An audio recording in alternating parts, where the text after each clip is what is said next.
Hello दोस्तों, Indian economy and Indian financial system के इस लेक्चर में आप सभी का बहुत बहुत स्वागत है। तो ये लेक्चर है पार्ट ऑफ द सीरीज जहां पर हम complete Indian economy and Indian financial system ये पूरा का पूरा कंपोनेंट कवर कर रहे हैं। एक एक चीज पढ़ रहे हैं जो कि एग्जाम में आ सकता है, साथ में एमसीक्यूज भी प्रैक्टिस कर रहे हैं। तो एक लेक्चर आप ऑलरेडी देख चुके हैं जहां पर हम चैप्टर 1, 2 एंड 3 कर चुके हैं। यहाँ पर हम चैप्टर 4, 5 एंड 6 कवर कर रहे हैं एंड आई होप आप लोग रेडी हो इस सारे के सारे कहानी को सुनने के लिए और बहुत ही अच्छे तरीके से समझने के लिए, ताकि आप एग्जाम में बहुत अच्छे से जब क्वेश्चंस पूछे जाएंगे आराम से आप उन क्वेश्चंस को आंसर कर पाओ। ये जो कंपोनेंट है ये एक्चुअली इसका जो वेटेज है वो भी हम आपको यहाँ पे बता रहे हैं। मॉड्यूल ए का पार्ट है ऑब्वियसली। 5 क्वेश्चंस के आसपास पूछे गए थे सारे शिफ्ट्स को मिलाकर मई 2023 में। ठीक है, वेटेज का मतलब है कि प्रीवियस ईयर्स में किस किस तरीके से कितने क्वेश्चंस पूछे गए हैं। तो प्रीवियस ईयर तो एक ही है, मई 2023 में एक बार आया था ये। इसका जो एग्ज़ाम है हुआ था पहली बार। तो वी नो कि 5 क्वेश्चंस के आसपास पूछे गए हैं इन चैप्टर्स में से, so that makes it really important. I hope आप लोग रेडी हो। सबसे पहले हम chapter 4 that is role of priority sector and micro small medium enterprises MSMEs, ये वाला टॉपिक बहुत ही अच्छे से समझेंगे। तो सबसे पहले हमें समझना है इन टर्म्स को। जब भी हम कोई टॉपिक पढ़ रहे हो तो डेफिनेशन टर्म्स उनको समझना बहुत ज़्यादा ज़रूरी है, फिर बाकी चीज़ें अपने आप ही समझ में आने लगती हैं। राइट, पढ़ के आपको आराम से समझ में आएगा एंड यहाँ पर तो सारी चीज़ें एक्सप्लेन की जा रही हैं, तो that would be really helpful. तो प्रायोरिटी सेक्टर लेंडिंग एक्चुअली होता क्या है? तो ये जो बैंक्स हैं उनके लिए एक मैंडेट है। बैंक्स का क्या काम है? बैंक्स का काम अगर हमें याद है तो ये जो प्रायोरिटी सेक्टर लेंडिंग है ये बहुत ही अच्छे तरीके से हमें समझ में आएगा। तो बैंक्स का काम है कि डिपॉजिट्स लिए जाएं। डिपॉजिट्स किस किस से लिए जाएं? मेनली फ्रॉम पब्लिक जो डिपॉजिट्स लिए जाते हैं एंड काफ़ी सारे और सोर्सेस से। तो ये डिपॉजिट्स जब लिए जाते हैं अलग अलग तरीके के हो सकते हैं। सेविंग्स अकाउंट हो सकता है आपका, आपका हो सकता है फिक्स्ड डिपॉजिट आपका, या फिर आप रिकरिंग डिपॉजिट। राइट, तो ये चीज़ें, इस पैसे को अब लोन्स के रूप में थोड़ा रिजर्व में रखा जाता है और लोन्स के रूप में इसे दिया जाता है ताकि इन लोन्स से प्रॉफिट कमाया जा सके। तो डिपॉजिट पर आपको 2 या 3% का इंटरेस्ट मिलता है, लोन्स पे 11 to 12% का इंटरेस्ट रेट ये लोग आजकल चार्ज कर रहे हैं। राइट, आप देख सकते हो लगभग 10% का यहाँ पर उन्हें जो है फायदा हो रहा है on the same money. Okay, तो ये जो है that is something where in banks commercially profit कमा रहे हैं। अब ये कमर्शियली प्रॉफिट कमाने का जो काम है वो बैंक्स को डिस्करेज करता है कि ये वेलफेयर एक्टिविटीज़ में पार्टिसिपेट करे। वेलफेयर एक्टिविटीज़ में भाई क्यों पार्टिसिपेट करेंगे? वेलफेयर एक्टिविटीज़ होते क्या हैं? लोन्स दे टू द पुअर पीपल जो एक्चुअली अपने आप को अपलिफ्ट करना चाहते हैं, टू द फार्मर्स जो कि स्मॉल अमाउंट्स का लोन कई बार चाहते हैं एंड इवन वो पे करने में थोड़ा सा उन्हें डिले होता है, बट देन वो पे कर देते हैं। तो ऐसे जो है कमर्शियली लेस अट्रैक्टिव ये सेक्टर्स हो गए for the banks to give loans and credit. ठीक है, तो इस वजह से reserve bank of India along with the government of India ने मैंडेट किया है कि भाई कुछ ऐसे सेक्टर्स है जो इंडिया के लिए प्रायोरिटी है एंड बैंक्स के कॉन्टेक्स्ट में प्रायोरिटी है, उन सेक्टर्स को आपको लोन देना ही होगा। So that is priority sector lending. ठीक है, और उसके लिए कुछ टारगेट सेट किए गए हैं कि आप इतना 100 रुपीज़ लेट से लोन दे रहे हो तो उसमें से इतना पार्ट इन सेक्टर्स को जाना ही जाना चाहिए। तो ये कौन से सेक्टर्स है, इनको किस तरीके से डिफाइन किया है government of India and RBI ने? ये कहा कि ये वो सेक्टर्स है जो कि सब्सटैंशियल इन्फ्लुएंस इनका हो on the vast population. For example priority sector में आता है एग्रीकल्चर। तो लार्जेस्ट मोस्ट पीपल इंडिया के एम्प्लॉयड हैं इन द एग्रीकल्चर सेक्टर। तो इस वजह से इसका बहुत लार्ज इन्फ्लुएंस है on vast population. Rural areas में जो वास्ट पॉपुलेशन है सारे के सारे एम्प्लॉयड हैं इन द एग्रीकल्चर सेक्टर। तो अराउंड 40% के आसपास people are employed here. India की अगर मेनली हम बात करें तो that is why agriculture sector एक प्रायोरिटी सेक्टर है। दूसरी बात है यहाँ पर वीकर सेक्शंस होने चाहिए जो कि इन सेक्टर्स में हो। मेनली वीकर सेक्शंस कहाँ पर, एग्रीकल्चर एक एग्जांपल है, although there are various other priority sector जो कि हम आगे डिस्कस करेंगे। तो एग्रीकल्चर में वीकर सेक्शंस के पीपल हैं, वीकर सेक्शंस यानी कि people who are poor, economically weaker हैं, जो कि जेंडर बेस्ड डिस्क्रिमिनेशन होती है, और हम कह सकते हैं कि जो SC ST, राइट, तो वो भी पार्ट होंगे ऑफ दीज प्रायोरिटी सेक्टर। इसके साथ साथ ये ऐसे सेक्टर्स होने चाहिए जो कि एम्प्लॉयमेंट इंटेंसिव हो, ये सबसे इम्पॉर्टेंट है। फॉर एग्जांपल अगर हम टेक्सटाइल सेक्टर की बात करें तो यहाँ पर काफ़ी सारे लोग and specifically women are employed. Even in agriculture weaker sections specifically women जो है एम्प्लॉयड होते हैं। इस वजह से इन सेक्टर्स को प्रायोरिटी सेक्टर कहा गया है, और इन सेक्टर्स को लोन देना एक तरीके से मैंडेट है for all kinds of banks in India. I hope priority sector lending का कॉन्सेप्ट आपको समझ में आ गया होगा। अब कौन कौन से सेक्टर्स इंक्लूडेड है, एग्रीकल्चर जैसा मैंने बताया, MSME is there, export credit, education, housing भी है, सोशल इंफ्रास्ट्रक्चर है, renewable energy and weaker sections इसमें इंक्लूडेड हैं। तो यहाँ पर आप देख सकते हो ये जो है स्पेसिफिक सेक्टार्स हो गया, agriculture, MSME, export credit, housing, education जो है सोशल सेक्टर हो गया, और social infrastructure, renewable energy, weaker sections, ये सारे एक्चुअली अगेन स्पेसिफिक सेक्टर्स हो गए। ठीक है, तो ये सारे हम कह सकते हैं कि प्रायोरिटी सेक्टर के पार्ट है, ये नाम आपको याद रखना है।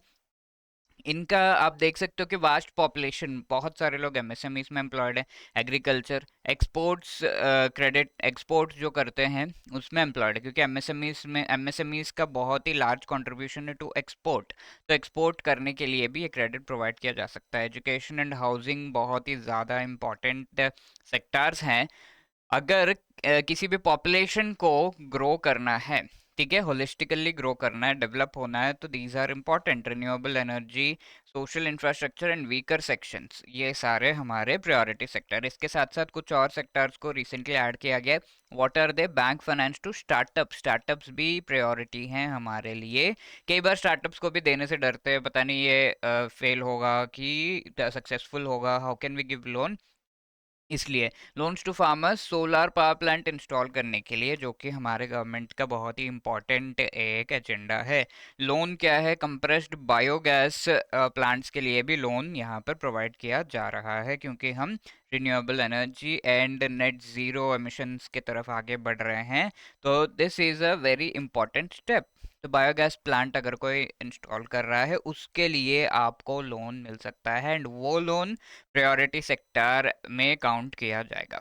Okay, so these are the priority sector. Now let us try to answer this question: which among the following sectors are priority sector under the priority sector lending norms? तो agriculture, micro, small, medium enterprises, export credit, information technology, ये सारे के सारे priority sector है या नहीं, ये चीज पूछी जा रही है।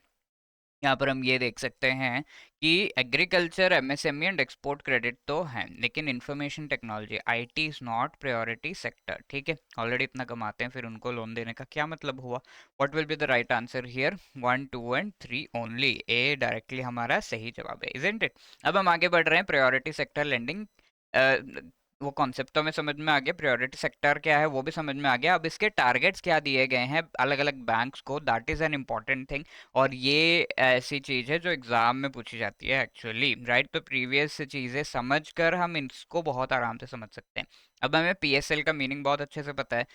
सबसे पहला यहाँ पर आपको दिया गया है कि कमर्शियल बैंक्स को एक्चुअली कितना अपने पूरे क्रेडिट में से, जो भी वो क्रेडिट दे रहे हैं, क्रेडिट यानी कि जो भी अमाउंट वो लोन में दे रहे हैं, लेट्स से 100 रुपीज़ लोन्स दे रहे हैं, इन्वेस्टमेंट्स कर रहे हैं, तो उस 100 में से कितना पार्ट एक्चुअली उन्हें प्रायोरिटी सेक्टर को देना है, और वो चीज़ मैंडेटेड है, यानी कि मिनिमम है वो, ऑब्वियसली उससे ज़्यादा वो दे सकते हैं, बट मिनिमम इतना है।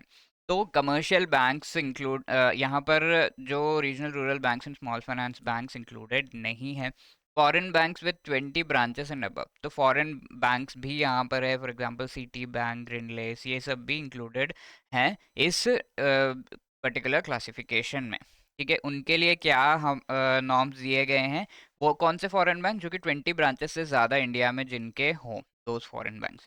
तो 40% of ANBC, ANBC is adjusted net bank credit, and CEOBE, which is credit equivalent of off balance sheet exposures.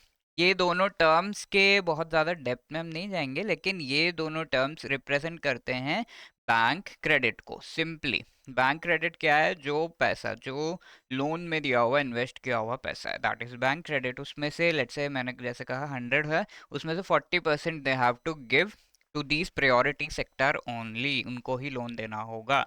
That is the norm for domestic commercial banks, यानी कि scheduled commercial banks as well as foreign bank जिनके 20 से ज़्यादा branches है। Agriculture ये 40 में से अब सब जो है क्लासिफिकेशन की गई है, यानी कि सब सेक्टर्स को कितना कितना डेफिनेटली जाना चाहिए वो चीज़ भी बताई गई है। एग्रीकल्चर सेक्टर को 18% जाना चाहिए, ये 40 तो जा रहा है, लेकिन इसमें फिर सब टारगेट दिए गए हैं कि 18% एग्रीकल्चर को जाना ही जाना चाहिए, जिसमें से 10% actually small and marginal farmers को जाना चाहिए।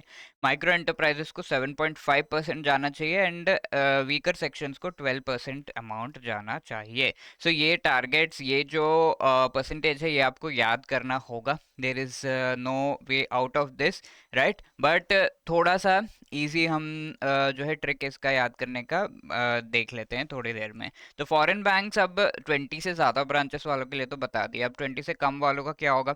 40% अगेन इन्हें जो भी क्रेडिट वो दे रहे हैं उसका 40% इन्हें देना होगा टू द प्रायोरिटी सेक्टर। इसमें से 32% एक्सपोर्ट के लिए जा सकता है एंड 8% किसी भी और प्रायोरिटी सेक्टर में वो लोन दे सकते हैं।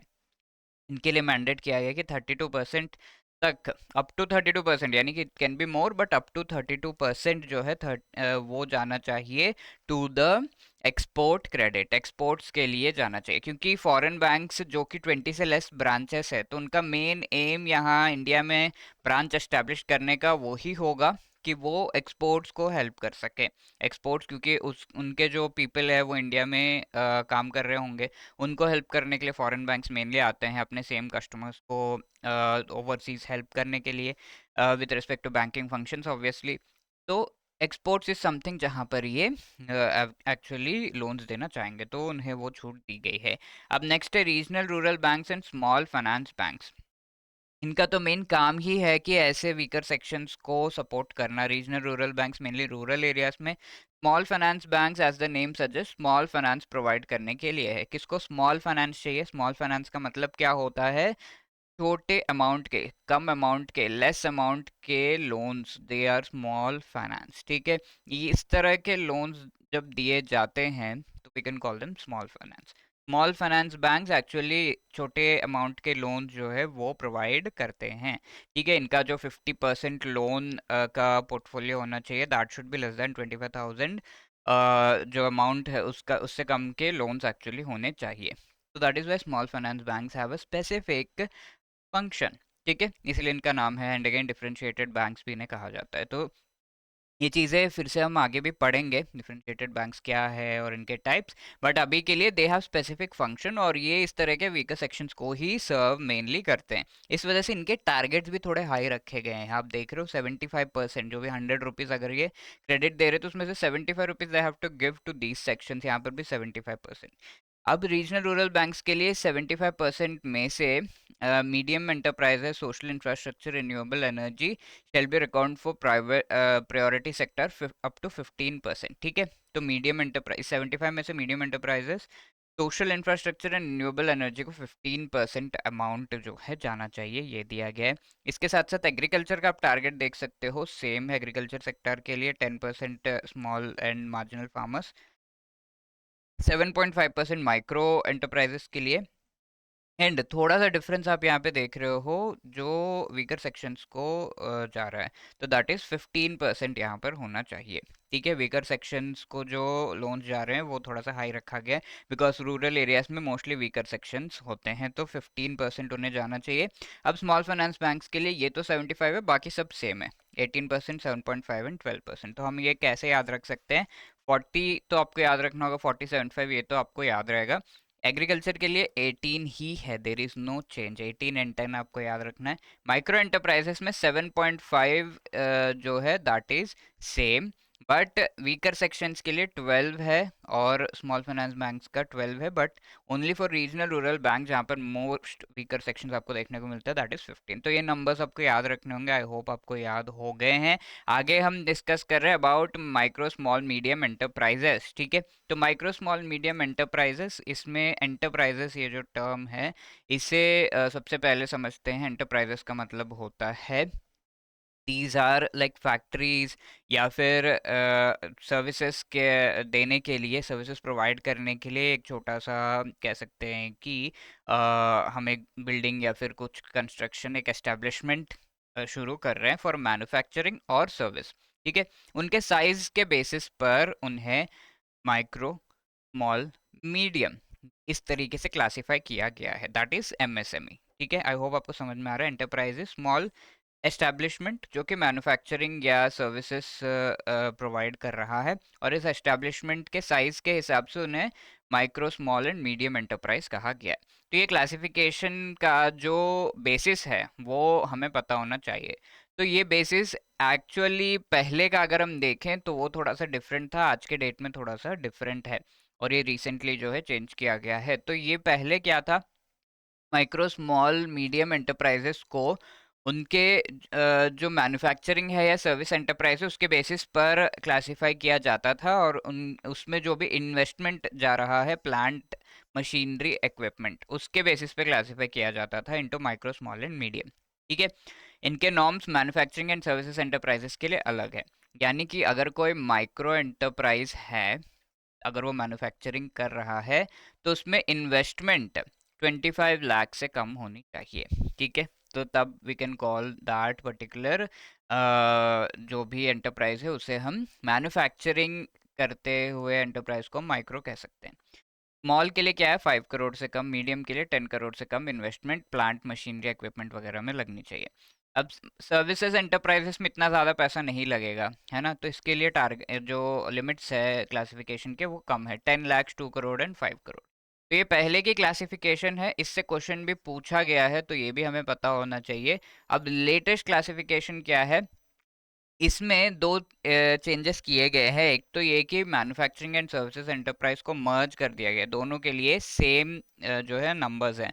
नंबर्स में भी यहाँ पे चेंज किया गया है, यहाँ पे सिर्फ इन्वेस्टमेंट था, यहाँ पर टर्नओवर भी ऐड कर दिया गया है। यानी कि एक एंटरप्राइज अगर माइक्रो कहलाना चाहता है, माइक्रो एंटरप्राइज, तो वो मैन्युफैक्चरिंग कर रहा हो या सर्विस दे रहा हो, उसके लिए नॉर्म्स जो है सेम रहेंगे। और वो किस तरह के रहेंगे, अगर वो माइक्रो है तो इसमें इन्वेस्टमेंट अगर 1 करोड़ का लगा है तो इसका टर्नओवर 5 करोड़ तक होना चाहिए, इससे कम ही होना चाहिए, राइट। तो अगर ये हो रहा है then we can call it micro.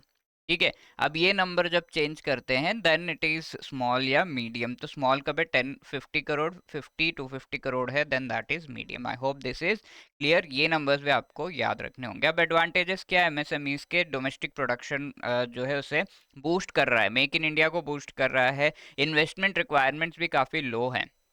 MSME छोटा सा आपको एस्टेब्लिशमेंट जो है लेकर आना है तो इन्वेस्टमेंट आपको कम करना होता है बड़े फैक्ट्री के कंपैरिजन में, और इंटेंसिव जो इंपोर्ट्स हैं वो भी कम है।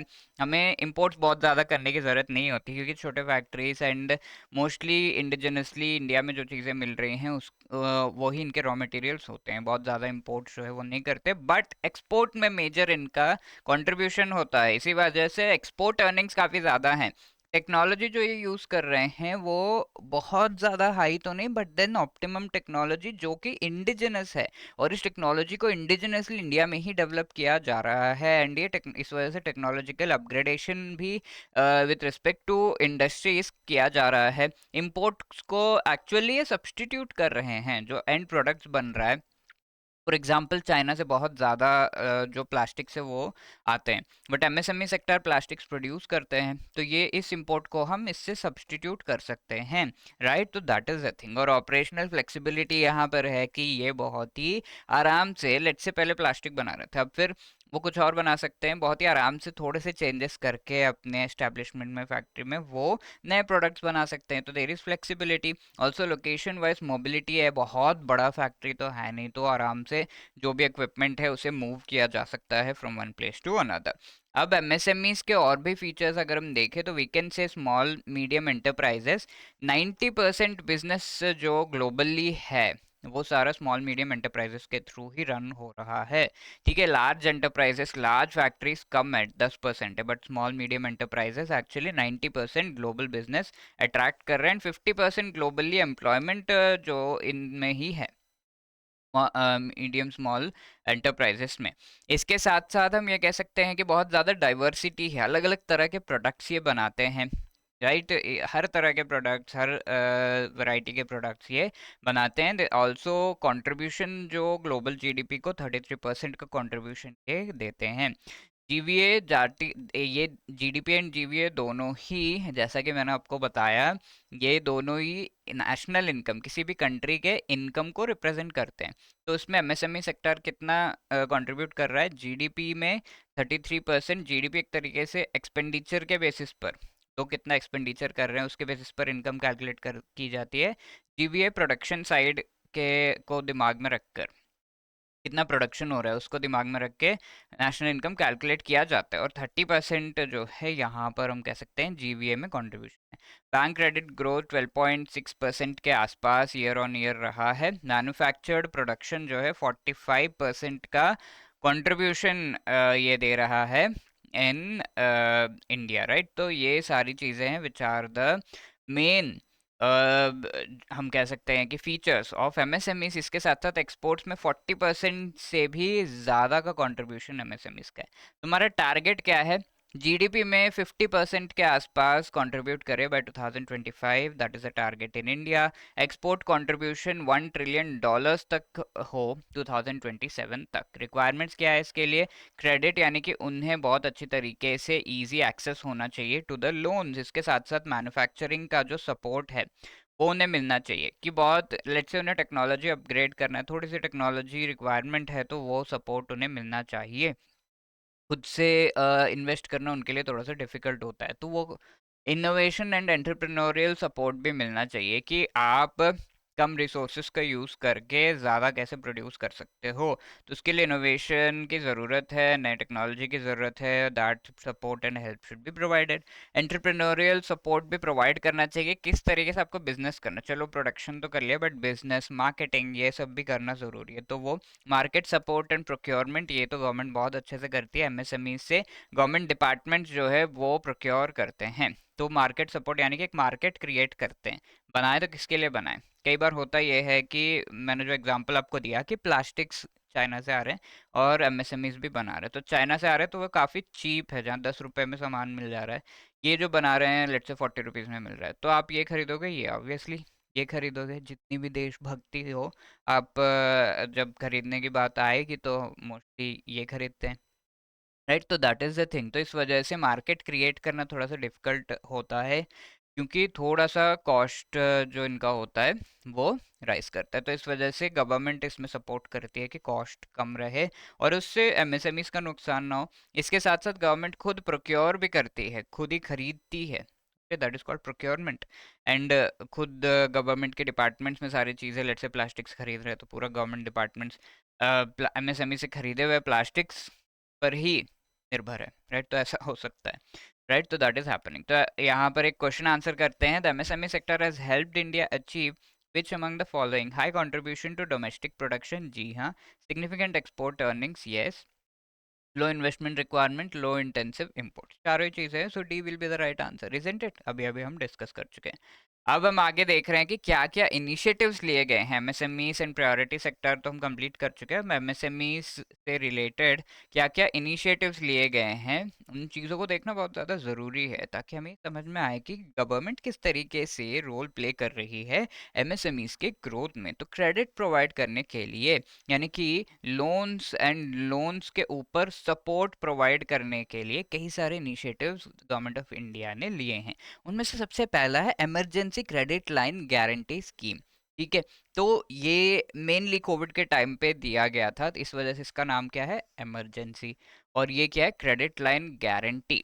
ठीक है, तो जो भी लोन्स लिए जा रहे हैं मेनली उस पर ये क्रेडिट पर जो है गारंटी प्रोवाइड करने का काम किया जा रहा है। तो मिनिस्ट्री ऑफ फाइनेंस के द्वारा 2020 में लॉन्च किया गया है।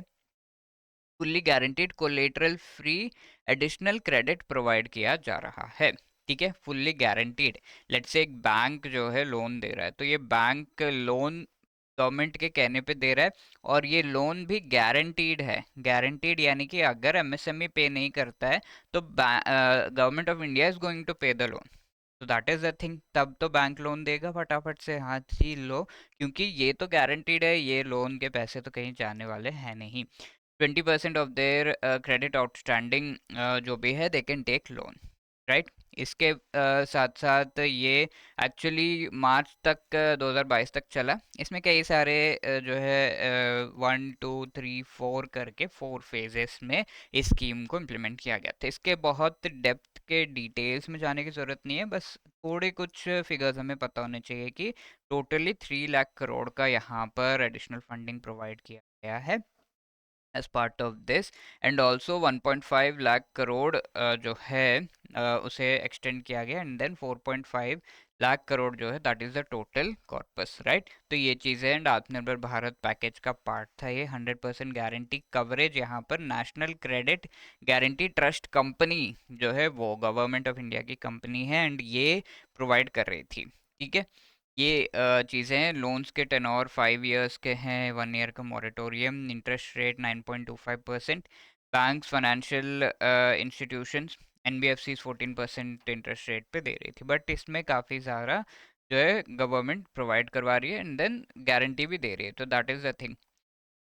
और यहाँ पर और भी ये चीज़ है कि इसमें तो हमने देखा कि गवर्नमेंट लोन प्रोवाइड करके उस पर गारंटी दे रही है, but payment and then interest pay करना वो तो एमएसएमई का ही काम है।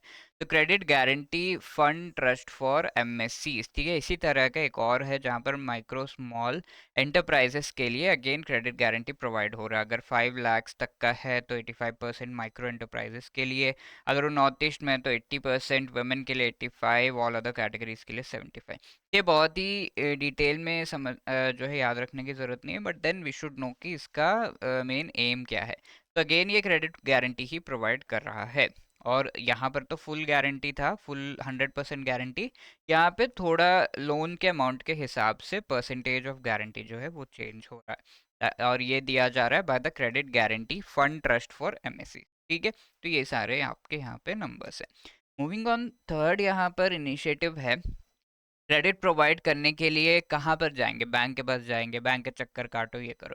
अब एक ऑनलाइन पोर्टल बना दिया गया है जहाँ से वो लोन अप्लाई कर सकते हैं, उद्यमी मित्र पोर्टल, जहाँ पर बैंक्स कनेक्टेड है, एमएसएमईज जो है वो कनेक्टेड है, एंड ये पोर्टल उन्हें कनेक्ट कर रहा है एक इंटरफेस बन के। तो दैट इज़ द थिंग, बहुत सारे बैंक ब्रांचेस आप देख सकते हो इसमें कनेक्टेड है, हेल्प सेंटर्स इंडिया में एंड ऑल। ओके, इसके साथ साथ ये एक स्टेप है, आपने देखा कि जो प्रोसेस, एक प्रोसेस लोन लेने के प्रोसेस को डिजिटल किया गया है, और भी ज़्यादा प्रोसेसेस को एमएसएमई से रिलेटेड डिजिटल बनाने का काम किया जा रहा है as part of the digital MSME.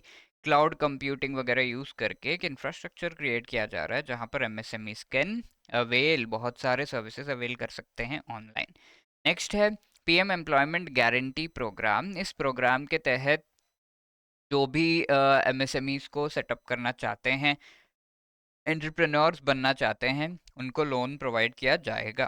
ठीक है, ये इसके नॉर्म्स क्या है, एज आपकी 18 से ज़्यादा होनी चाहिए। मैक्सिमम कॉस्ट जो भी आपका प्रोजेक्ट है उसमें 25 lakh manufacturing, 10 lakh service unit अगर है तो उसमें प्रोवाइड किया जा रहा है।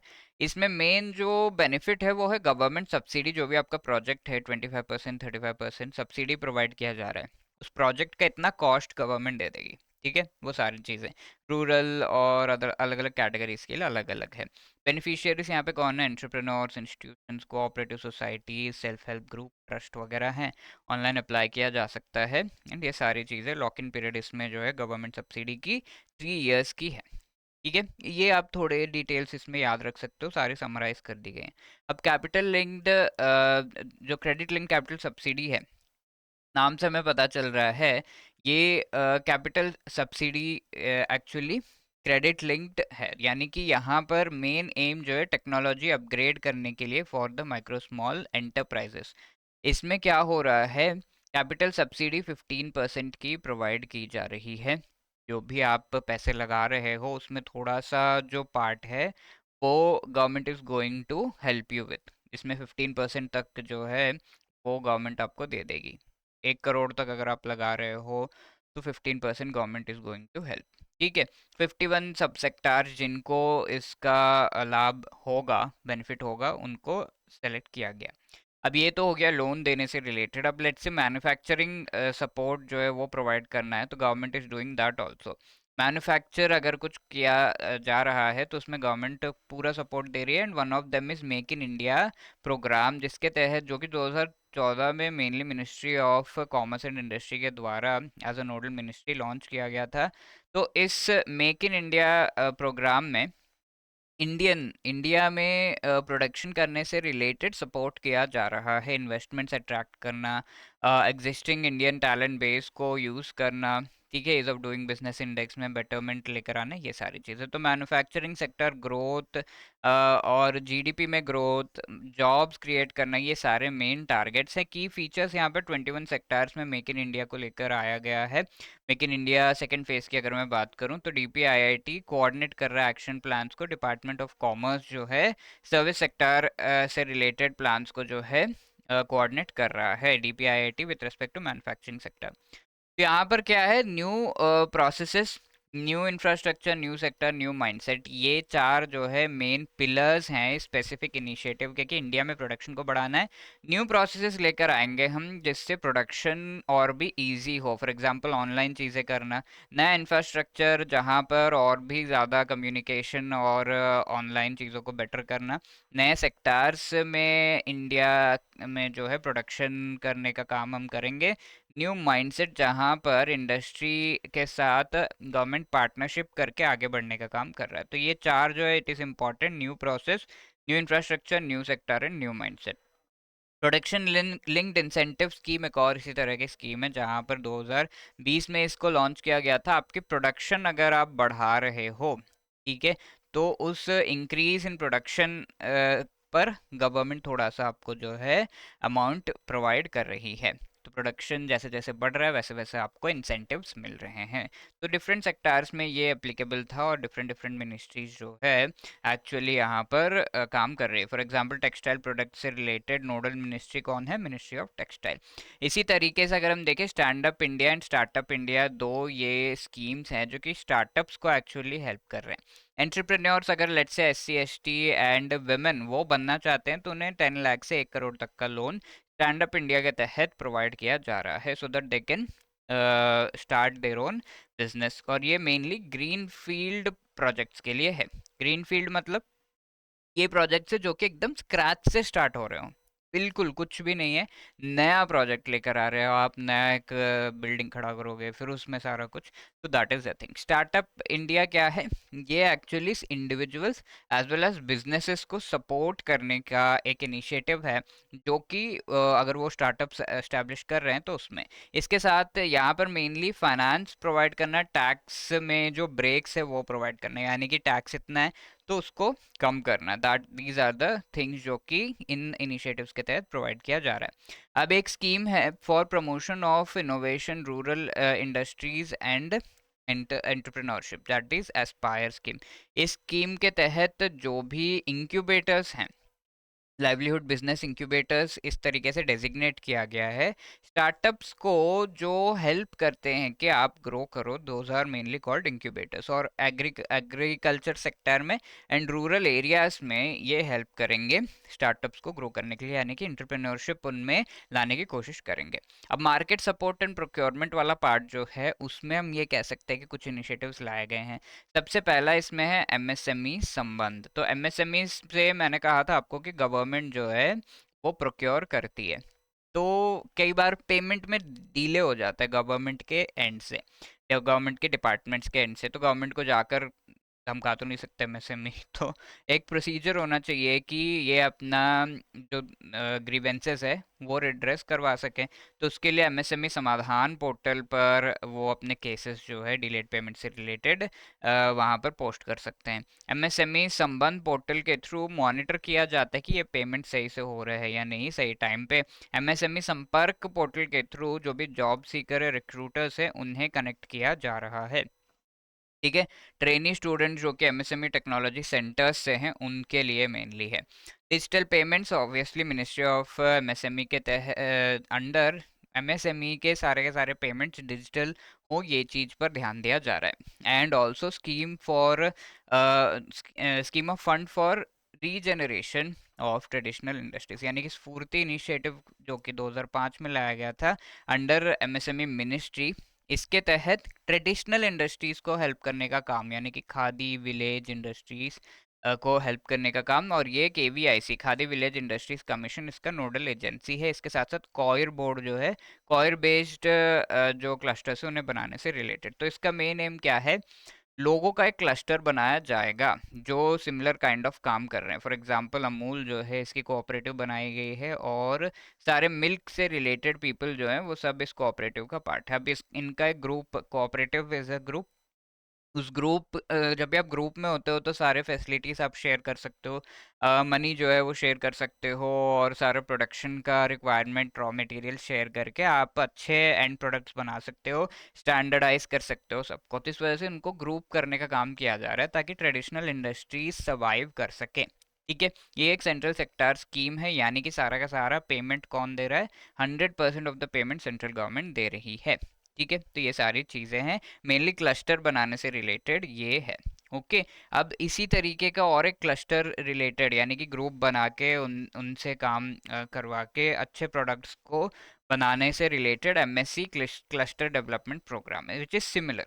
ठीक है। क्लस्टर बनाकर इकोनॉमिक्स ऑफ स्केल को यूटिलाइज करना। नेक्स्ट है नेशनल मैन्युफैक्चरिंग कॉम्पिटिटिवनेस प्रोग्राम, जहाँ पर मैन्युफैक्चरिंग की कॉम्पिटिटिवनेस जो है उसे बढ़ाने से रिलेटेड। नाम जो है ऑलमोस्ट सिमिलर, काम भी है कि कॉम्पिटिटिव बने। इनके मैन्युफैक्चर्ड प्रोडक्ट्स तो बना रहे हैं एमएसएमईज, लेकिन वो ग्लोबल मार्केट्स में, इंडिया में कॉम्पिटिटिव बने।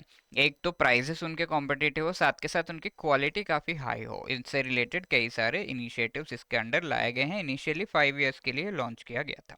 Okay, so these are the things. Now let us try to answer this question. Which among the following statement is correct with respect to Startup India scheme? It aims to support individuals that have recently formed their own startups. It aims to support businesses that have recently formed their own startup. The scheme offers better finance, including tax breaks, and ensuring that the process of establishing a startup in India is smooth and quick. Obviously, ये तीनों ही correct है, right? So that is why what will be the answer? D 1, 2, and 3. अब next chapter, chapter 5, which is infrastructure. तो basically infrastructure का मतलब क्या है? अगर आपके घर के सामने कोई रोड बन रहा है, that is infrastructure. Rail track दिखाया जा रहा है, इंफ्रास्ट्रक्चर। घर बनाए जा रहे हैं, वो भी इंफ्रास्ट्रक्चर। ठीक है। तो इंफ्रास्ट्रक्चर एक्चुअली बैकबोन है ऑफ द इकोनॉमी। अगर ये घर, एस्टेब्लिशमेंट्स, सेटलमेंट्स नहीं होंगे तो इकोनॉमिक चलेगी कैसे, इकोनॉमिक एक्टिविटीज़ कैसे होंगे, राइट? तो इस वजह से ये बैकबोन है ऑफ द इकोनॉमी। जैसे बॉडी की सबसे इम्पॉर्टेंट पार्ट बॉडी का क्या है, इट इज़ द बैकबोन। सो इसी तरीके से इकोनॉमी का बैकबोन इज इंफ्रास्ट्रक्चर, और ये हेल्प करता है इकोनॉमिक डेवलपमेंट के फाउंडेशन को ले करने के लिए। इकोनॉमिक डेवलपमेंट क्या होता है? इकोनॉमिक डेवलपमेंट यानी कि नेशनल इनकम हमारा ग्रो कर रहा हो, इसके साथ साथ इसके जो बेनिफिट्स हैं वो सभी को मिले, रिच और हर एक कम्युनिटीज को इसके बेनिफिट्स मिले, that is called economic development. तो इसमें जो 4 हमारे फैक्टर्स ऑफ प्रोडक्शन है, capital, entrepreneurship, land and labour, इनमें से सही आउटपुट लाने के लिए इंफ्रास्ट्रक्चर का बहुत इंपॉर्टेंट रोल है। ठीक है। सही तरीके से फैक्ट्री एस्टैब्लिश नहीं होगा तो ये जो हमारे फैक्टर्स ऑफ प्रोडक्शन है ये सही से काम नहीं कर पाएंगे, इजंट इट? सही से काम नहीं कर पाएंगे तो सही आउटपुट नहीं आएगा। तो इंफ्रास्ट्रक्चर फाउंडेशन ले करता है ऑफ द इकोनॉमिक डेवलपमेंट। इसके अलावा इंफ्रास्ट्रक्चर के और भी इंपॉर्टेंट रोल्स, एक तो डायरेक्ट रोल है, आप यहाँ पे देख सकते हो। एक एग्जाम्पल लेते हैं एक फैक्ट्री का। फैक्ट्री एक इंफ्रास्ट्रक्चर है। इंफ्रास्ट्रक्चर यानी कि एक एस्टेब्लिशमेंट है यहाँ पर। तो यहाँ पर ट्रांसपोर्टेशन करने के लिए कोई चाहिए, और इसके साथ कुछ लोग अंदर काम कर रहे होंगे। तो सबसे पहले डायरेक्टली ये पीपल को एम्प्लॉयमेंट प्रोवाइड कर रहा है। इसके साथ साथ कुछ गुड्स यहाँ पे बन रहे हैं, तो गुड्स एंड सर्विसेज ये प्रोवाइड कर रहा है, इजंट इट? ये डायरेक्ट रोल है इंफ्रास्ट्रक्चर। इसके अलावा इनडायरेक्ट रोल भी है, जहाँ पर ये इंटरमीडिएट इनपुट्स प्रोवाइड करता है। ये जो गुड्स एंड सर्विसेज बन रहे हैं यहाँ पर, उसके लिए किसी न किसी तरीके से फ्यूल की रिक्वायरमेंट होगी, है ना? या तो इलेक्ट्रिसिटी से मशीन सारे चल रहे होंगे, या तो इसमें किसी तरह का फ्यूल लगा होगा, गैस या फिर कोल वगैरह। तो इंटरमीडिएट इनपुट्स प्रोवाइड करता है इंफ्रास्ट्रक्चर, और ये इलेक्ट्रिसिटी फ्यूल वगैरह भी इंफ्रास्ट्रक्चर का पार्ट है। प्रोडक्टिविटी को एनहांस करता है। लेट्स से पहले सिर्फ नॉर्मल लोग, पीपल इसमें काम कर रहे थे, लेबर खाली काम कर रहा था, तो 100 पीसेस बना पा रहे थे। अब क्या है, इलेक्ट्रिसिटी से जो है सारा कुछ चल रहा है, तो अब 100 क्या, 1000 बना पा रहे हैं। तो प्रोडक्टिविटी इंक्रीज हो गई सेम टाइम में। लेट्स से 1 आवर में ये हो रहा है, 1 आवर में, बिकॉज ऑफ इंफ्रास्ट्रक्चर प्रोडक्टिविटी बढ़ गई। तो क्या क्या इनडायरेक्ट में आ जाता है? इलेक्ट्रिसिटी हो गया, गैस प्रोडक्शन जैसा कि हमने डिस्कस किया, वाटर सप्लाई बहुत इंपॉर्टेंट है यहाँ पर, जो कूलिंग वगैरह होता है बहुत सारे प्रोसेस में, फूड ज़रूरी है, लोग अगर अच्छे से काम करने हैं तो फूड तो चाहिए ही वहाँ पे, एंड ट्रांसपोर्टेशन। तो ये सारे इंपॉर्टेंट रोल को दर्शाते हैं ऑफ द इंफ्रास्ट्रक्चर। इसके अलावा ये कॉस्ट जो लग रहा है पूरे के पूरे प्रोसेस में, उसे भी रिड्यूस कर रहा है।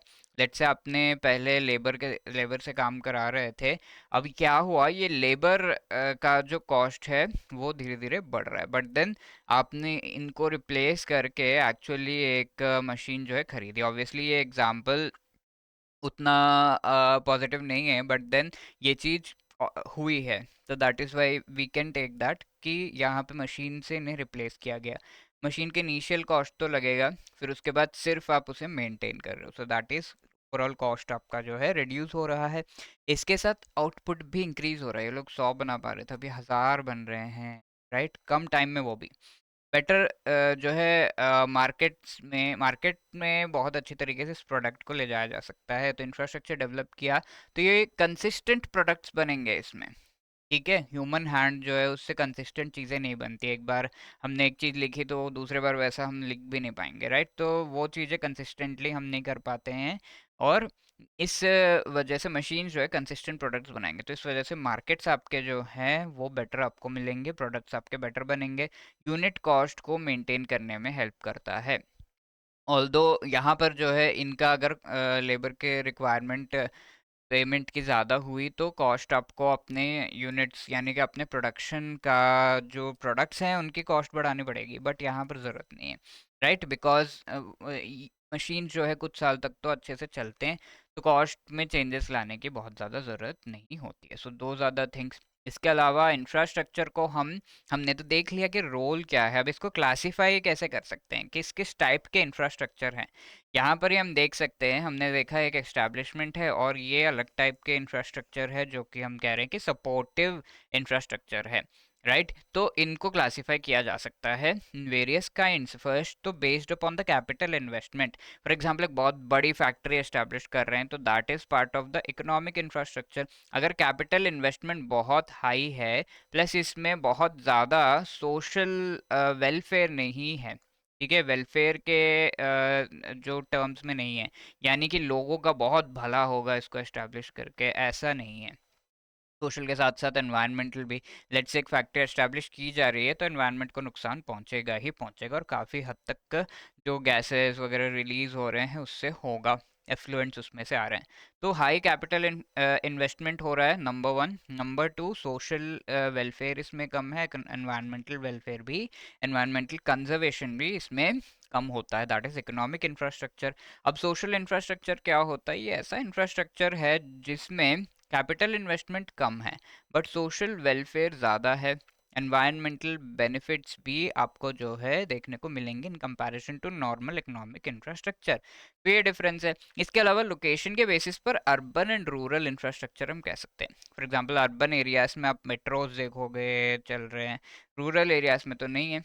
रूरल एरियाज में एग्रीकल्चर सपोर्टिव इंफ्रास्ट्रक्चर होगा, सोलर पैनल्स वगैरह हैं, ये चीज़ें देखेंगे हम। और रिवर्स बह रहे हैं तो उनके आसपास कैनाल्स बनाए गए हैं, हाइड्रो स्मॉल हाइड्रो प्रोजेक्ट्स वगैरह आप देखोगे। तो इंफ्रास्ट्रक्चर में डिफरेंस है in urban and rural areas. लेकिन ये चीज़ देखी गई है कि 2/3 जो कंट्री की जीडीपी है वो अर्बन इंफ्रास्ट्रक्चर से आ रहा है। ठीक है, अर्बन एरियाज में जो इंफ्रास्ट्रक्चर हमने बनाया है उससे 2/3 इनकम हो रहा है कंट्री का। अर्बन एरियाज में आप ये जानकर हैरान रहोगे कि 2/3 इनकम तो आ रहा है, लेकिन 1/3 से भी कम लोग रहते हैं इन अर्बन एरियाज। ठीक है, अर्बन एरियाज यानी कि सिटीज जो है वहां पर, राइट। तो that is the thing, kind of network के बेसिस पर हार्ड एंड सॉफ्ट इंफ्रास्ट्रक्चर हम कह सकते हैं, उन्हें क्लासिफाई कर सकते हैं। तो इंफ्रास्ट्रक्चर नेटवर्क्स भी प्रोवाइड करते हैं, यानी कि एक प्लेस से दूसरे प्लेस को कनेक्ट करने का काम। तो ये हम इस के बेसिस पर हम क्लासिफाई कर सकते हैं हार्ड एंड सॉफ्ट इंफ्रास्ट्रक्चर। तो हार्ड इंफ्रास्ट्रक्चर क्या है? ये फिजिकल नेटवर्क्स को एस्टेब्लिश करता है। फॉर एग्जांपल हम रेल, रोड, पाइपलाइंस वगैरह की अगर हम बात करें तो फिजिकली कनेक्ट कर रहा है दो एरियाज को। अब सॉफ्ट इंफ्रास्ट्रक्चर क्या है? ये एक्चुअली एक तरीके का सपोर्ट करने के लिए इंफ्रास्ट्रक्चर है, यानी कि इनके बिना इकोनॉमिक एक्टिविटीज अच्छे से नहीं चल पाएंगी, चल तो जाएंगे लेकिन अच्छे से नहीं चल पाएंगी। ठीक है, इकोनॉमिक एक्टिविटीज को सपोर्ट करने का काम ये सॉफ्ट इंफ्रास्ट्रक्चर करता है। फॉर एग्जांपल पुलिस की जो सर्विसेज हैं वो हो गया, एडमिनिस्ट्रेशन हो गया, राइट। तो ये चीज़ें आपके आ जाती हैं सपोर्टिंग। पुलिस नहीं होगी, लॉ एंड ऑर्डर नहीं होगा, ये चीज़ें नहीं होंगी तो आपका फिजिकल या फिर और भी इंफ्रास्ट्रक्चर जो है वो अच्छे से नहीं चल पाएगा। तो सॉफ्ट इंफ्रास्ट्रक्चर में आपका हेल्थ केयर भी आ गया। ठीक है, हेल्थ लोगों की जो लोग काम कर रहे हैं सही नहीं होगी तो किस तरीके से वो काम सही से कर पाएंगे? नहीं कर पाएंगे, राइट। तो hard infrastructure actual physical networks establish करता है, rails, roads, pipelines, air, waterways, police, administration, health वगैरह सॉफ्ट इंफ्रास्ट्रक्चर में आ जाता है, जो कि एक सपोर्टिव रोल प्ले करता है। ग्रीन इंफ्रास्ट्रक्चर नाम से हमें पता चल रहा है ऐसी चीज़ें जो कि एनवायरनमेंट फ्रेंडली हो। ठीक है, और एनवायरनमेंट फ्रेंडली सिर्फ नहीं, ये सपोर्ट भी कर रहे हो टू द बायोडाइवर्सिटी। बायोडाइवर्सिटी क्या है? पेड़ पौधे, जंतु सभी बायोडाइवर्सिटी में आ जाते हैं।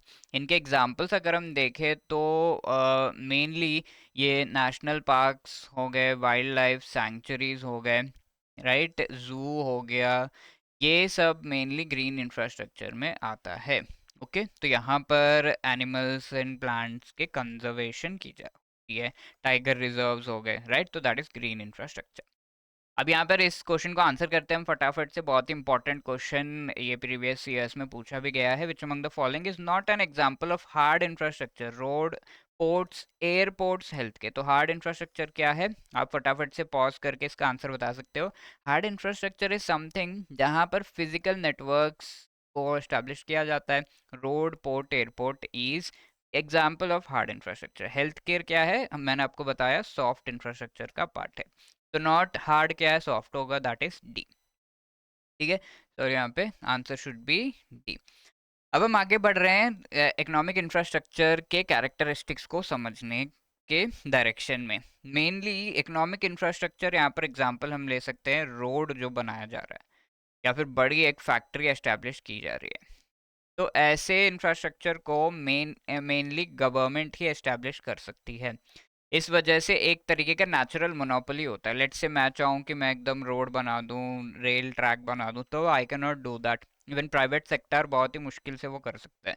तो नेचुरल मोनोपोली है। मोनोपोली यानी कि कोई एक जो है का डोमिनेंस रहता है यहाँ पर, और वो कौन है? गवर्नमेंट का डोमिनेंस रहता है। इसके अलावा अपफ्रंट कॉस्ट एंड लॉन्ग पे बैक पीरियड इसका होता है, यानी कि कॉस्ट आपको जो लग रहा है इस तरह के इंफ्रास्ट्रक्चर को बनाने के लिए काफ़ी हाई होता है। It is very high cost, उसे हम अपफ्रंट कहते हैं, कॉस्ट कहते हैं। और पे बैक पीरियड इसका काफ़ी लॉन्ग होता है, यानी कि 10 साल में ये बनेगा, 10 साल बाद जब वो शुरू होगा, रोड स्टार्ट होगा, उसके बाद वहाँ पे टोल हम लेंगे, तब जाके हमें फ़ायदा होगा। ठीक है, तो ये काफ़ी लंबे समय के बाद इसके बेनिफिट्स आपको मिलते हैं। और इस इन्वेस्टमेंट को आप डिवाइड नहीं कर सकते।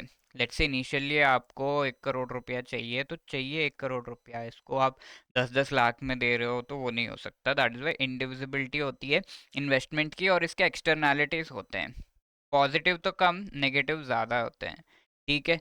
तो पॉजिटिव एक्सटर्नैलिटीज़ हो सकता है कि ये कनेक्ट कर रहा है दो प्लेसेस को और बिजनेसेस और ट्रांसपोर्टेशन को बढ़ा रहा है, लेकिन नेगेटिव एक्सटर्नैलिटीज़ हैं कि सोशल इसमें इश्यूज आ रहे हैं, पीपल को एक जगह से दूसरे जगह शिफ्ट होना पड़ रहा है, इसके साथ साथ एनवायरमेंटल इश्यूज हैं जहाँ पर पेड़ों को काटना पड़ रहा है, राइट। तो दैट इज़ कॉल्ड एक्सटर्नैलिटी।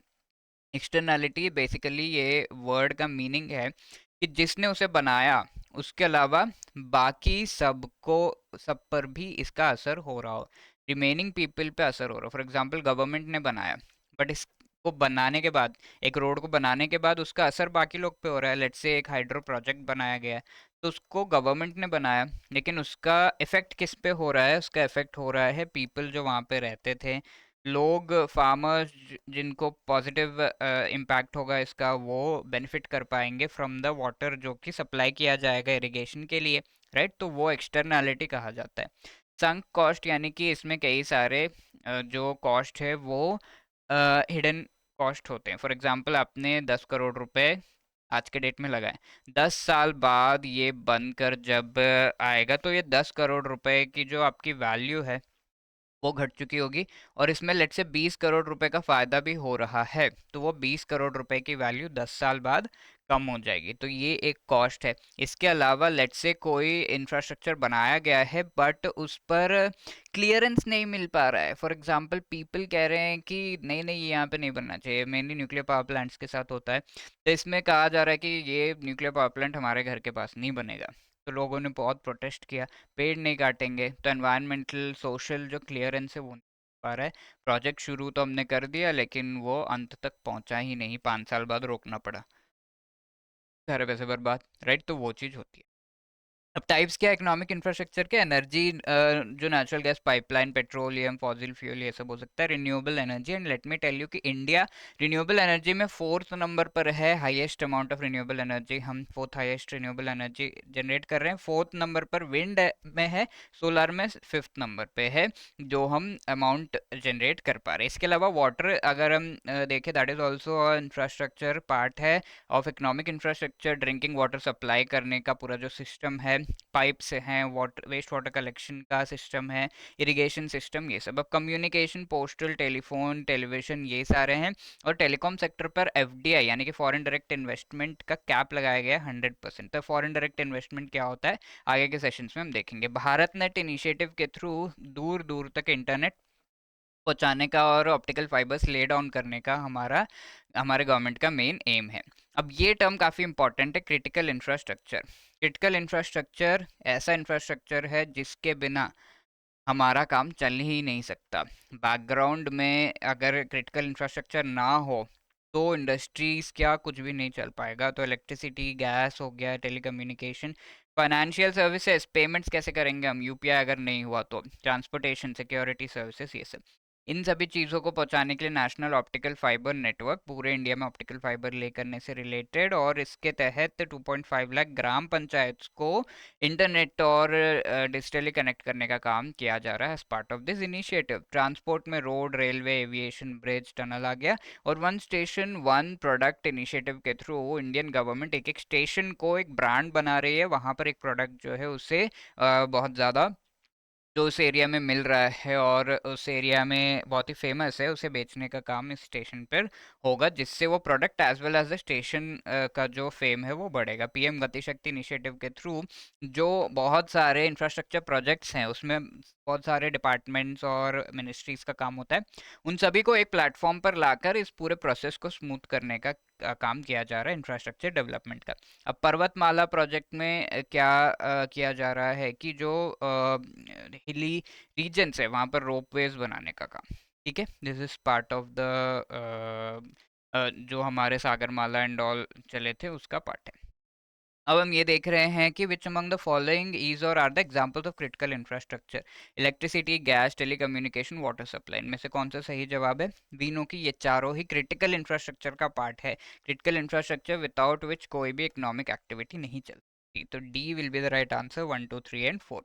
अब हम आगे सोशल इंफ्रास्ट्रक्चर देख रहे हैं। हेल्थ एजुकेशन इंपॉर्टेंट है, इनकी रिक्वायरमेंट क्या है? क्योंकि इंडिपेंडेंस के टाइम पे इंडिया में literacy rate 17% and life expectancy, यानी कि ऐसे फैसिलिटीज हेल्थ एंड एजुकेशन के थे इंडिया में कि 32.5 ईयर्स तक ही कोई नॉर्मली एक्सपेक्ट कर सकता है जिंदा रहने के लिए इन इंडिया। कॉन्सिक्वेंसेस इसके क्या है? पॉजिटिव एक्सटर्नैलिटीज इसके जो है, अगर हम इन्वेस्ट करेंगे इन हेल्थ एंड एजुकेशन तो पॉजिटिवली इफेक्ट करेगा।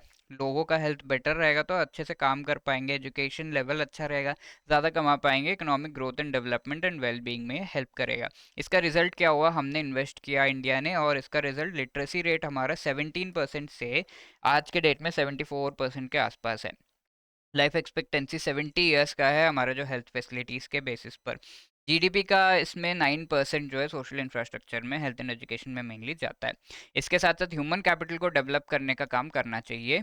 कहाँ पर? Human capital is what? जो पीपल हैं उनके स्किल्स को बेटर करना, उनके हेल्थ कंडीशन, उनके एजुकेशन लेवल को बेटर करना, दैट बिल्ड एंड मेंटेन करने के लिए हेल्प करेगा। किसको? ये हमारे जो ग्रोथ है in India as well as standard of living जो पीपल का है वो भी बेटर हो जाएगा अगर हम ह्यूमन कैपिटल को बिल्ड करेंगे, यानी कि पीपल के स्किल्स और अच्छे होंगे तो उनकी स्टैंडर्ड बढ़ेगी, यानी कि वो ज़्यादा कमा पाएंगे। अगर वो स्किल्ड होंगे, अगर उनकी एजुकेशन अच्छी होगी तो वो ज़्यादा कमा पाएंगे, उसकी स्टैंडर्ड जो लिविंग का है वो बेटर हो जाएगा।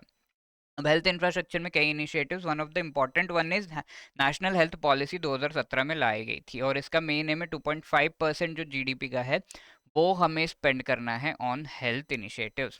ठीक है, यूनियन बजट 2021-22 में प्रधानमंत्री जन आरोग्य योजना को भी लाया गया। इसके तहत जो है बहुत सारे facilities including insurance and all ये प्रोवाइड किया जा रहा है। एजुकेशन में हम मेनली नेशनल एजुकेशन पॉलिसी 2020 में लेकर आए हैं हम, जहाँ पर हमारा आज के डेट में एजुकेशन में 3.1% जो जीडीपी का है वो हम खर्च कर रहे हैं, बट उसे बढ़ाकर 6% तक ले जाने का हमारा एम है एट द अर्लीस्ट। इसका कोई लिमिट तो नहीं, but then at the earliest. MHRD को मिनिस्ट्री ऑफ एजुकेशन का नाम दे दिया गया। साथ के साथ right to education class 12th तक प्रोवाइड करने का जो है एम है, एंड 50% ग्रॉस एनरोलमेंट रेशियो हो 2035 तक, ये चीज़ भी हमारा एम है। और हमारा जो बच्चों को स्कूलिंग जो कराया जाता है उस पूरे सेटअप को, करिकुलम और पूरा जो स्ट्रक्चर है उसे चेंज किया गया है। पहले क्या होता था, फर्स्ट के जो हमारे 2-3 साल थे वहाँ पर kindergarten as well as nursery, तो वो बहुत ज़्यादा फोकस में नहीं था, तो यहाँ पर कोई खास फोकस नहीं है करिकुलम कैसा है, क्या पढ़ाया जा रहा है। अब 10 साल जो हैं बच्चों के, नेक्स्ट के 1 to 10th क्लास, तो उस पर 1 to 10th क्लास में एक तरह का focus, and second, first and second year intermediate उसमें अलग तरह का फोकस होता है of the curriculum, isn't it? यहाँ पे एग्जाम ओरिएंटेड थोड़ा हो जाता है, यहाँ पर इसी मस्ती के साथ में पढ़ाई ऑब्वियसली 10th क्लास में होती है।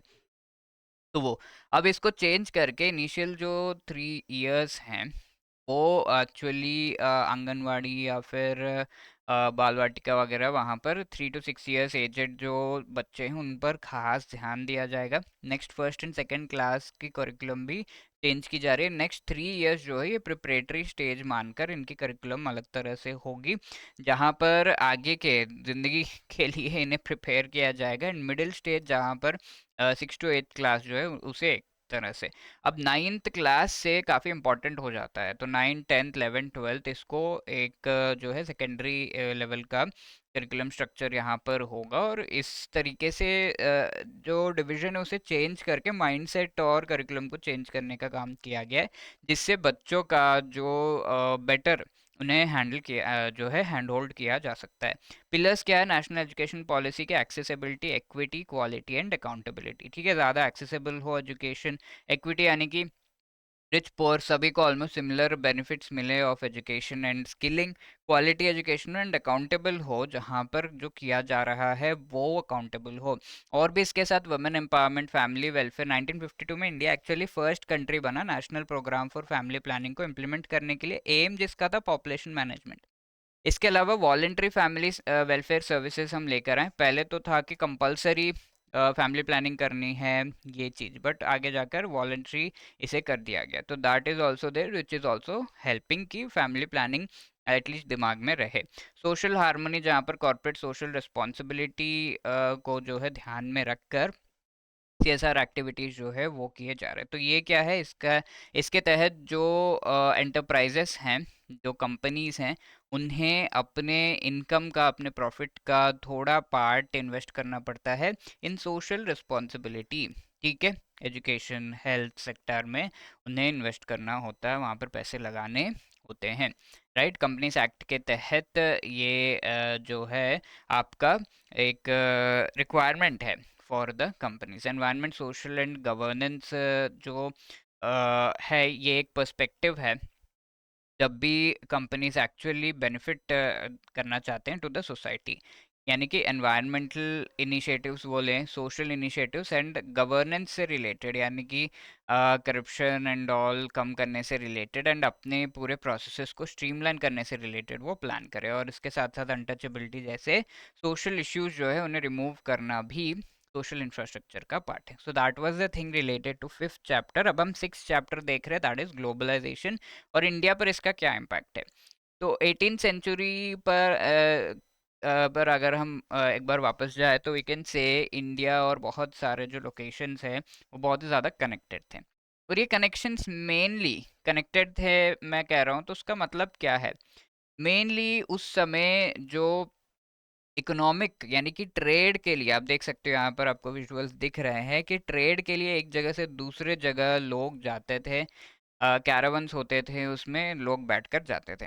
ग्लोबलाइजेशन का मतलब है ग्लोबल, ग्लोबल होने का मतलब है मेनली कंट्रीज का कनेक्टेड रहना, इंटीग्रेशन कंट्रीज के बीच में, किस टर्म्स में, इकोनॉमिक टर्म्स में। ठीक है, इकोनॉमिक इंटीग्रेशन, इकोनॉमिक यानी कि उस समय लोग क्यों एक कंट्री से दूसरे कंट्री में जाते थे, मेनली ट्रेड के लिए। ठीक है, उसके बाद पॉलिटिकल, जो ब्रिटिश जैसे कंट्रीज है, ब्रिटेन है, तो वो दूसरे कंट्रीज पर कब्जा करने लगे। पॉलिटिकल उनके जो है थॉट्स हो गए। बेसिकली वो ट्रेड के लिए आए थे इंडिया में, लेकिन फिर आगे जाकर उन्होंने कब्जा किया। तो मेन ग्लोबलाइजेशन का मेन कॉन्सेप्ट है, मेन जो सारे कंट्रीज को इंटीग्रेट होना है, किसके लिए, इकोनॉमिक टर्म्स में। वर्ल्ड, ये जो वर्ड है ग्लोबलाइजेशन 18th सेंचुरी से ये यूज़ किया जा रहा है बहुत ही ज़्यादा। बट देन इससे फेमस किया तो ओईसीडी नाम की संस्था ने, that is organization for economic cooperation and development. तो इसमें एक्चुअली इंडिया तो पार्ट नहीं है, लेकिन 38 Nations, Europe, America and Pacific में आप देख सकते हो ब्लूज जो हैं वो सब पार्ट है। और ये सारे इकोनॉमिक एंड सोशल पॉलिसीज़ को डिज़ाइन किस तरीके से करना है, इससे रिलेटेड एक दूसरे से थोड़ी बहुत सलाह लेते हैं। ये सारे मेंबर्स हैं, पार्टनर्स है वर्ल्ड ट्रेड में, 80% वर्ल्ड ट्रेड में, and developing countries outside the membership को भी ये हेल्प करते हैं। तो ओईसीडी ने ग्लोबलाइजेशन ये टर्म को काफ़ी ज़्यादा फेमस किया 1980s में। ठीक है, OECD is what, organization for economic cooperation and development. इस ऑर्गेनाइजेशन में ये सारे जो ब्लू में आप दिख रहे हो, ऑस्ट्रेलिया हो गया, यूएस हो गया, इसके पीपल इसमें इन्वॉल्व हैं, ये कंट्रीज इसमें इन्वॉल्व है। इंडिया में ये ग्लोबलाइजेशन कब आया, तो आपको याद होगा about the liberalization, privatization and globalization reforms, हम फर्स्ट लेक्चर में पढ़ चुके हैं। तो लिबरलाइजेशन में क्या हुआ है, यहाँ पर जो इम्पोर्ट ड्यूटीज़ एक्चुअली इंडिया में लगाई गई थी, और इसी तरीके के और भी हमारे जो लाइसेंसेस थे उनको हटाया गया, धीरे धीरे कम किया गया। तो लाइसेंस हटाने पे हम प्राइवेट सेक्टर को सपोर्ट कर पाए, इंपोर्ट ड्यूटीज हटाने पर हम फॉरेन इन्वेस्टमेंट्स को अट्रैक्ट कर पाए। इसके साथ प्राइवेटाइजेशन, जहाँ पर गवर्नमेंट बहुत सारे सेक्टर्स में खुद की मोनोपोली, यानी कि गवर्नमेंट ही चलाएगी सारा कुछ, प्राइवेट सेक्टर को इन्वॉल्व होने नहीं देती थी, वो धीरे धीरे प्राइवेट सेक्टर को इन्वॉल्व होने दिया। ग्लोबलाइजेशन में बाकी कंट्रीज के साथ ट्रेड एक्टिविटीज़ को, बाकी कंट्रीज के साथ और भी इकोनॉमिक एक्टिविटीज़ को बढ़ाने से रिलेटेड हम धीरे धीरे काम करने लगे।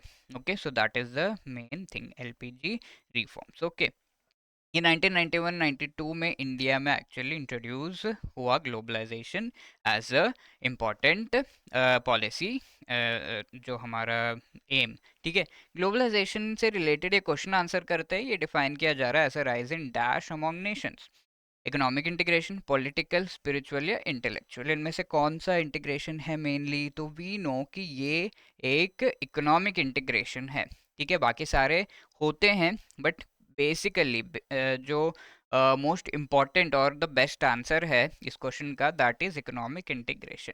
ठीक है, एग्जाम में आपको कई बार लग रहा होगा कि बाकी चीज़ें भी सही हैं, लेकिन हमने जो पढ़ रखा है उसके बेसिस पर बुक में जो दिया हुआ है और जो बेस्ट आंसर है एज अ लॉजिकल बेसिस पर, that should be your answer. तो A will be the right answer here, isn't it. अब हम आगे बढ़ रहे हैं कि इसके बेनिफिट्स क्या है ग्लोबलाइजेशन के। एक तो आपको रेंज ऑफ प्रोडक्ट्स मिलते हैं जहाँ पर सभी सब तरह के लोग जो है काफ़ी खुश होते हैं, क्योंकि आप जाओगे मॉल में, लेट्स से आपको कपड़े इंडियन ब्रांड के as well as foreign brand के भी मिल जाएंगे।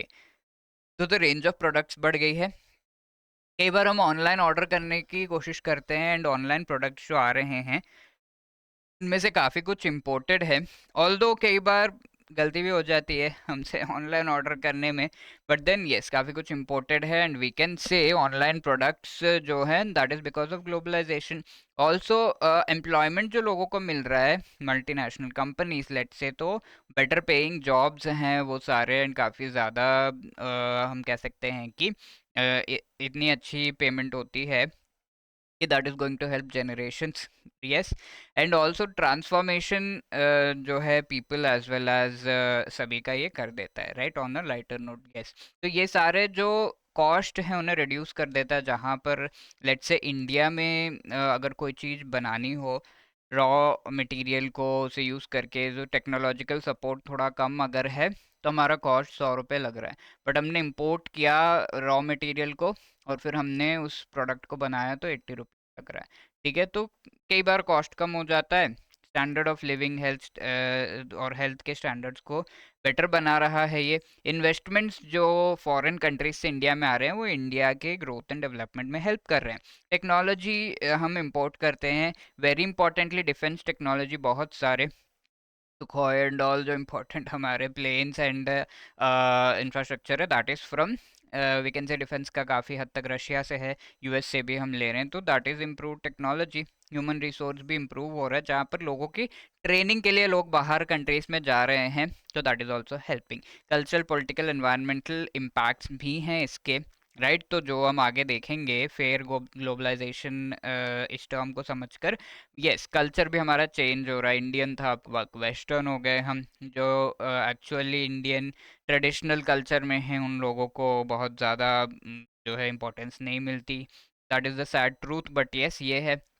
एग्रीकल्चरल मॉडर्नाइजेशन, जहाँ पर मॉडर्न इक्विपमेंट एंड मशीन्स को हम यूज़ करने का काम कर रहे हैं। Let's answer another question, which among the following is benefit of globalisation to India. Increased per capita income है, better employment opportunities, more option है कस्टमर्स के लिए, mobilising large investments in agriculture sector. All the four are correct, so D is the right answer. अब ये globalisation जो हो रहा है वो फेयर है या नहीं? जी नहीं, ये वाला फेयर नहीं। इट इज़ अप्रोप्रिएट या नहीं, सही तरीके से ग्लोबलाइजेशन किया जा रहा है या नहीं। फेयर का मतलब है सभी लोगों को, अप्रोप्रिएट का मतलब क्या है, सभी जो पार्टिसिपेंट्स हैं सभी को इसका फायदा हो रहा है या नहीं, सभी बेनिफिट कर रहे हैं या नहीं, that too in an equal manner, that is something जो हमें देखना होगा। तो इसका एक एग्जांपल ले लेते हैं। एक एग्जांपल ये था कि बहुत पहले जो ब्रिटिशर्स थे वो लोगों को, अफ्रीकन्स को मेनली, एक जगह से दूसरे जगह एज स्लेव्स लेकर जाते थे। तो भाई ये भी तो एक तरीके का, वो किस लिए लेकर जाते थे? इकोनॉमिक बेनिफिट्स के लिए। तो ये भी तो एक तरीके का हम कह सकते हैं कि ग्लोबलाइजेशन है। बट क्या ये फेयर है? क्या ये सही है? इसमें बेनिफिट जो मास्टर है उसका तो हो रहा है, लेकिन स्लेव का बहुत ज़्यादा लॉस हो रहा है। ऑब्वियसली ह्यूमन राइट्स भी उसे नहीं मिल रहे हैं। इस वजह से इसे हम कह सकते हैं कि ये ग्लोबलाइजेशन तो है, बट ये फेयर नहीं है। बट उसी के कंपैरिजन में एक पर्सन जो एक्चुअली पूरे जोर लगाकर काम कर रहा हो, यहाँ भी ग्लोबलाइजेशन है, जैसे से मल्टीनेशनल कंपनी में ये काम कर रहा है, and this is fair also. ठीक है, ऑन मेनी टर्म्स ये फेयर है। यस, एक और एग्जांपल ले लेते हैं। लेट्स से यहाँ पर आप एक पिक्चर देख रहे हो जहाँ यूरोप में जो भी कचरा है, वेस्ट है, हमने कई सारा न्यूज़ हम सुन चुके हैं, इवन इंडिया में भी बहुत सारा बाहर कंट्रीज़ का वेस्ट जो है वो डंप होता था पहले। तो इस तरीके से इंडिया में जो सॉरी यूरोप में जो वेस्ट जनरेट किया गया है कचरा, वो ईस्ट एशिया में डंप किया जा रहा है। तो दैट इज़ वन न्यूज़। तो ये क्या ये फेयर है? ग्लोबलाइजेशन तो है, but this is not fair. अब एक कैंपेन रन किया जा रहा है, से नो टू प्लास्टिक, तो ये भी ग्लोबलाइजेशन है, दिस इज फेयर ऑल्सो। हर एक कंट्री को इसमें पार्टिसिपेट करने का मौका दिया जा रहा है। ठीक है, तो फेयर ग्लोबलाइजेशन का मतलब क्या है? अपॉर्चुनिटी सभी के लिए हो, साथ के साथ एडवांटेजेस सभी को मिले इक्वल मैनर में। ठीक है, किसी को 10 रुपये तो सभी को 10 रुपये मिले। एक्नॉलेज द डाइवर्सिटी, सभी की डाइवर्सिटी डिफरेंसेस जो है उसे भी एक्नॉलेज किया जा सके। राइट, ग्लोबलाइजेशन में लेट से किसी का लोकल पीपल है, इंडिजिनस पीपल है, ट्राइबल्स हैं, उनके कल्चर को हम खराब कर दे रहे हैं, तो that should not happen. Acknowledge करना है कि that is also important, government measures लेने चाहिए सभी के इंटरेस्ट में, तो दोज आर द थिंग्स। अब यहाँ पर एक और टर्म आता है डी ग्लोबलाइजेशन। ग्लोबलाइजेशन यानी कि सारे कंट्रीज इंटीग्रेट हो रहे हैं, डी ग्लोबलाइज यानी कि वो एक दूसरे से जो है सेपरेट हो रहे हैं। तो इसका क्या मतलब है? और इसे हम प्रोटेक्शनिज्म भी कहते हैं। तो what is the meaning of that? एक एग्जांपल हम यूएस चाइना ट्रेड वॉर का ले सकते हैं।